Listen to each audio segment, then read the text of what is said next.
Quando eu tô de bobeira na internet, minha curiosidade me leva a lugares em que eu não entraria nem com uma arma.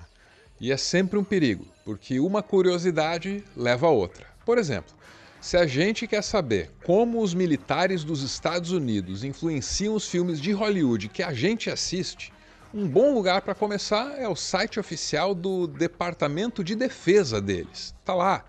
Como e por que o Departamento de Defesa trabalha com Hollywood. E aqui a gente vai ler que sim, os militares trabalham em conjunto com os grandes estúdios. Não é segredo, e isso desde os primórdios de Hollywood. O Departamento de Defesa tem uma relação de longa data com Hollywood. Na verdade, trabalhamos com os cineastas há quase 100 anos, com dois objetivos principais: retratar as histórias militares de forma precisa e garantir que informações sensíveis não sejam divulgadas. Levamos essas funções muito a sério, disse o tenente-coronel do Exército, Tim Hyde. E essa é a versão oficial de uma parceria que, se por um lado não é secreta, por outro também não é lá muito transparente. E olha, é uma parceria importante, a gente está falando de uma aliança entre os mais poderosos na guerra e os mais influentes na cultura. Então, o que é que eles querem dizer quando afirmam que o objetivo é retratar as histórias militares de forma precisa e garantir que informações sensíveis não sejam divulgadas? A interpretação mais segura é definir o que pode e o que não pode ser mostrado nos filmes. E essa conclusão não é minha não, ela pertence a pesquisadores e jornalistas que usaram a Lei de Acesso à Informação dos Estados Unidos para conseguir documentos que mostram em detalhes como essa parceria entre militares e a indústria do cinema acontece. E os exemplos são vários. No primeiro filme do Capitão América, o exército só se propôs a ajudar, emprestando equipamento militar, depois que a Marvel aceitou retratar o personagem e as Forças Armadas com os valores do soldado moderno. Até mudaram fatos históricos nesse filme, mostraram batalhões formados por homens brancos e negros, escondendo a segregação racial que havia na época. Por quê? Porque o exército exigiu que fosse assim. Em Capitã Marvel, a Força Aérea teve direito de aprovar o roteiro. Se eles não gostassem, o filme nem seria feito. Coisa parecida aconteceu com O Incrível Hulk. O roteiro original mostrava os testes químicos feitos pelos militares na vida real, tipo o uso de pesticidas no Vietnã.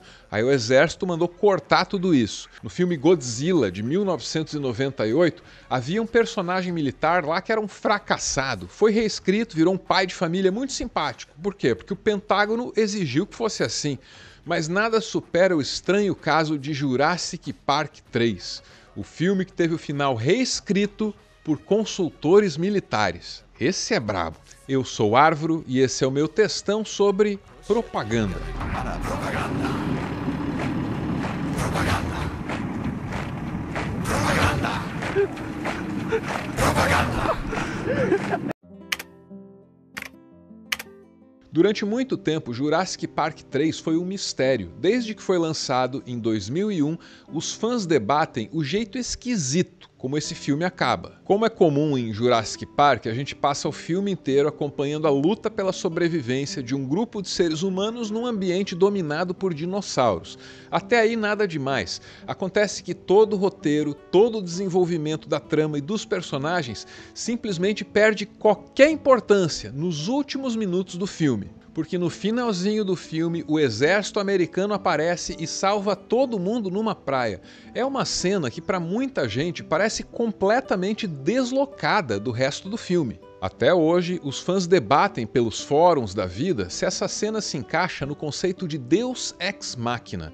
Esse é um recurso de roteiro em que um problema aparentemente insolúvel pelos personagens é resolvido de repente, do nada, de maneira externa à história, de um jeito forçado.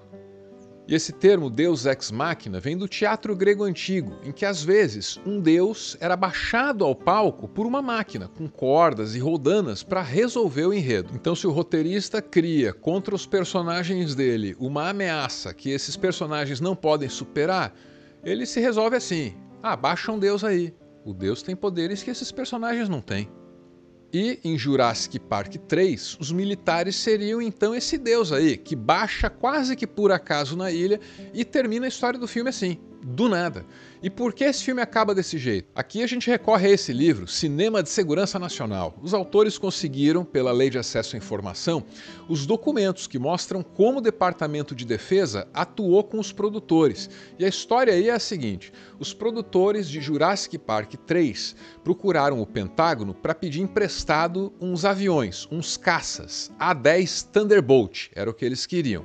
E qual era o objetivo? Era fazer uma cena de batalha aérea entre os caças e os pterossauros. Só que o pedido foi negado. O Pentágono argumentou que se fosse retratar o caça de maneira realista, os dinossauros iam ser estraçalhados de tal forma ali que ia ficar feio para a Força Aérea. Só que os produtores ainda precisavam pegar outros equipamentos militares emprestados para outras cenas, e as negociações continuaram. Foi assim que os produtores primeiro se livraram dessa cena aí com caças e pterossauros. E depois, o Pentágono ainda conseguiu emplacar outras mudanças muito significativas no filme.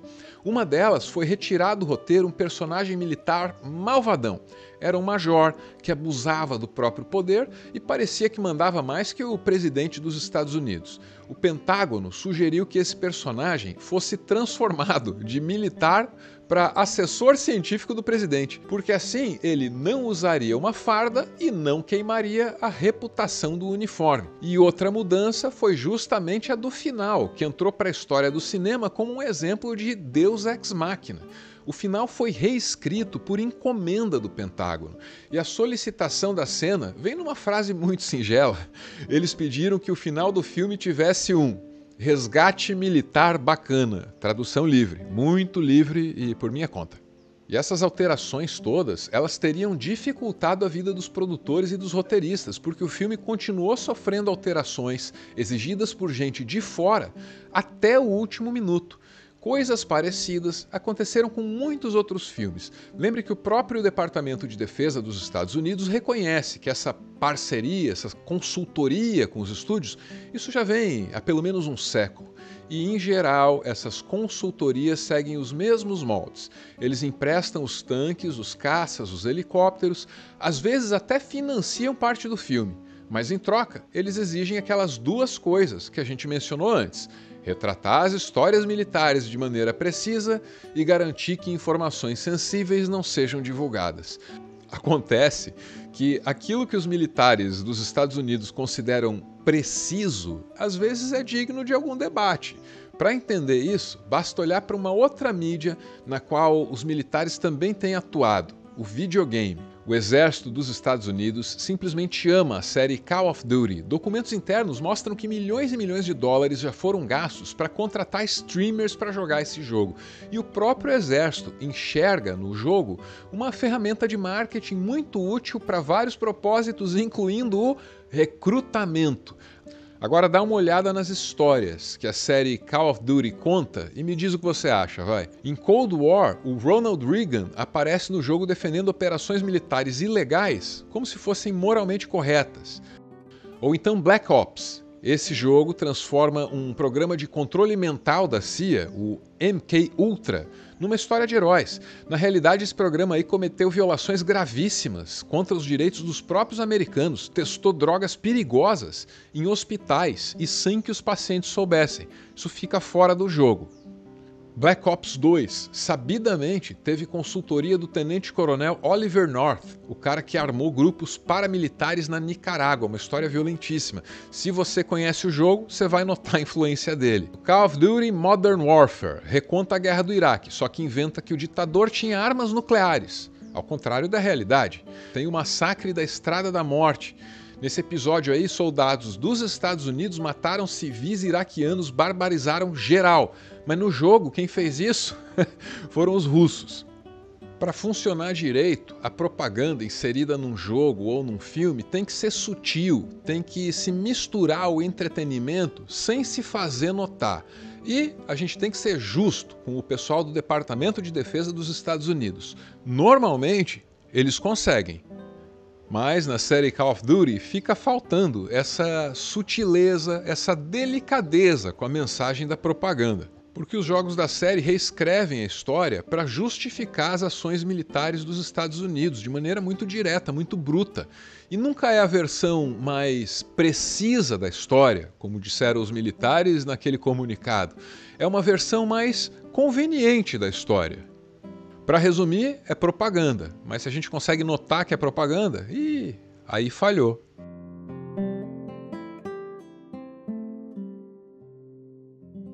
Muito obrigado por ver esse vídeo até o final. Eu não estou te contando tudo isso na pretensão de fazer você deixar de ver Jurassic Park ou de fazer você odiar Call of Duty. Longe disso, a propaganda é uma espécie de microplástico do entretenimento, tá em tudo o tempo todo.